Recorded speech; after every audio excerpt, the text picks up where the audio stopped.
Biz insonlarni, siz insonlarni bir-biringiz bilan sinaymiz. Qani sabr qilasizlar. Alloh insonlarni bir-bir bilan sinaydi. Kofirni musulmon bilan, musulmonni kofir bilan sinaydi. Osmondan farishta tushib siz sinamaydi-ku. Inson bilan sinaladi. Ota bola bilan, bola ota bilan sinaladi. Er xotin bilan, xotin er bilan sinaladi. Sizlarni bir-biringizga sinov qilib qo'ydik deydi Alloh.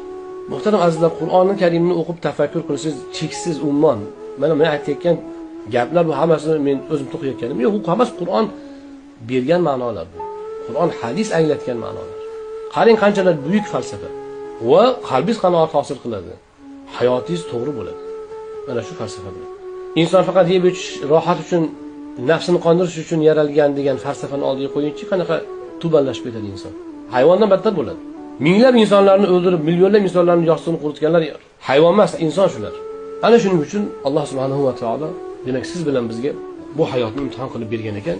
Bugungi bizni davrimizni imtihoni qanday o'tyapti? Biz shuni anglab, shunda shu imtihondan o'tib olishimiz kerak bo'ldi. U siz o'tmishni ham o'ylamang, kelajakni ham o'ylamang. Bugun biz yashayotgan hayotda Allohning shariatiga qanday amal qilsak, biz imtihondan yaxshi o'tamiz.